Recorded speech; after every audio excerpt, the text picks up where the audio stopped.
For years, the world saw Beyoncé as untouchable. The voice, the visuals, the tours, the perfection. Everything she touched seemed to turn into gold. Stadiums filled in minutes. Albums broke records overnight. Brands lined up just to be associated with her name. From the outside, it looked like a woman who had mastered not just music, but power itself. But here's the thing about power. Sometimes it hides cracks. Because while Beyoncé's music career kept soaring higher, something very different was happening behind the scenes. Quietly, almost invisibly, some of her biggest business dreams were falling apart. Projects launched with hype, only to disappear months later. Partnerships that promised millions, ending in silence. Companies built on her image, struggling to survive without her constant presence. And what nobody expected was just how much money was on the line. We're talking about deals worth hundreds of millions, lost revenue, canceled partnerships, brands fading out, and a reputation outside music starting to look a little shaky. The queen of flawless execution suddenly looked like she was fighting battles no one could see. Because sometimes even the strongest empire can start to crumble when the foundation isn't built to last. Beyoncé's rise wasn't just about talent, it was about control. From her early days with Destiny's Child to her solo superstardom, she built her career on discipline, privacy, and precision. Every appearance planned, every release strategic, every image curated.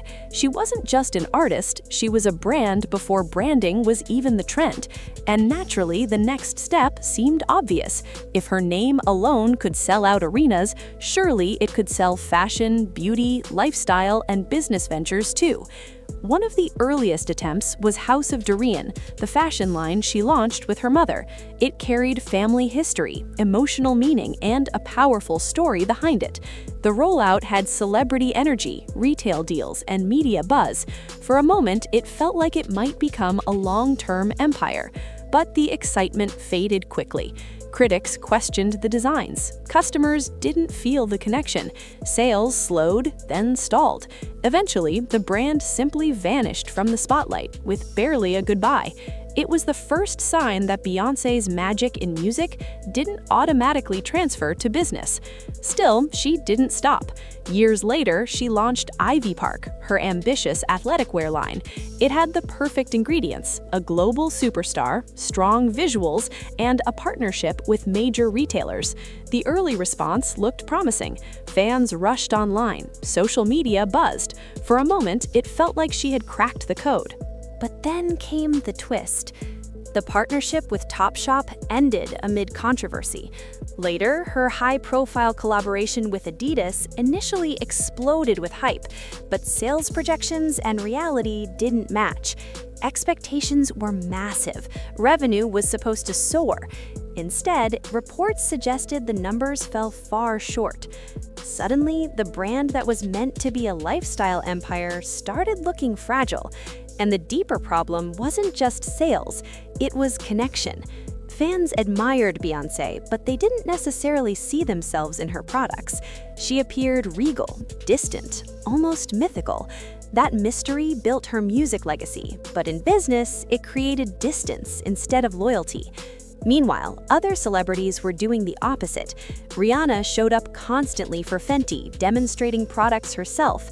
Kim Kardashian promoted Skims like it was part of her everyday life. Their brands felt personal. Beyoncé's ventures often felt like polished campaigns without the human touch behind them. And the pattern kept repeating. Even her company Parkwood Entertainment, which was supposed to be a powerhouse label and production house, faced criticism for not giving its artists enough promotion or direction. Some projects dropped quietly. Some artists struggled to find momentum. Industry whispers suggested the system worked perfectly for Beyoncé, but not for anyone else inside it. It wasn't a dramatic collapse overnight.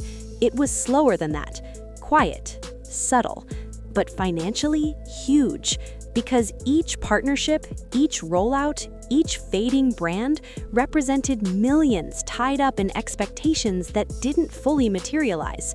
And what made it worse was the silence. Beyoncé rarely addressed setbacks publicly. No defensive interviews, no social media explanations, just the same calm, composed image moving forward like nothing had changed. But behind that calm image, the cost of those failed ventures was real. Because business isn't like music.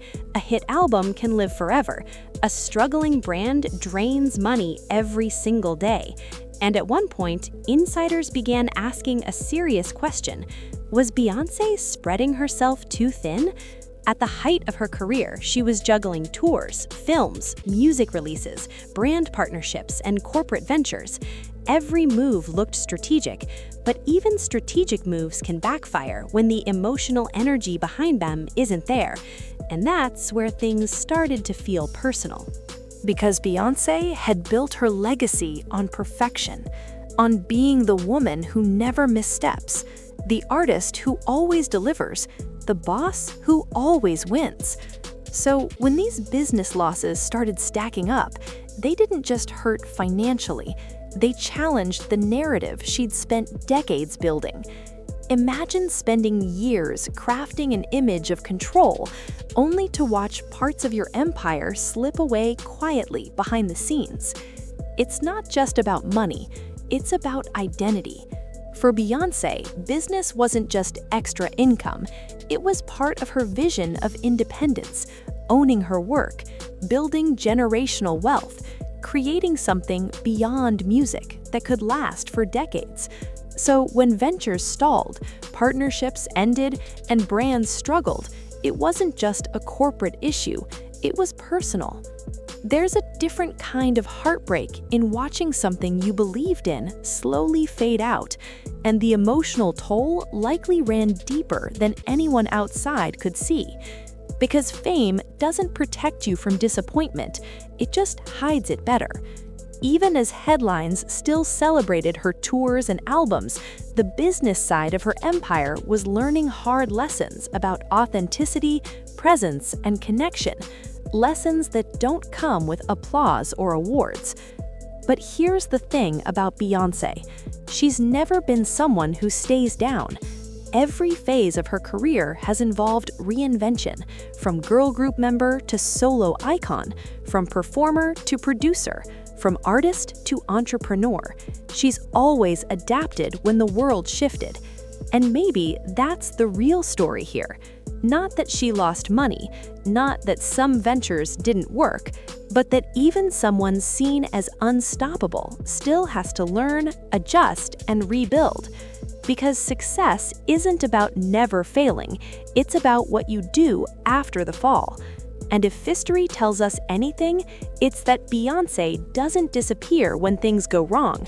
She studies, she recalculates, she returns stronger. So maybe this chapter isn't about collapse at all. Maybe it's about transformation. Because the truth is, legends aren't defined by flawless runs. They're defined by how they handle the moments when the spotlight dims and the numbers don't add up. And if Beyoncé decides to step back into the business world with the same intensity she brings to music, the next move might be the one nobody sees coming. And that's exactly when she's at her most dangerous.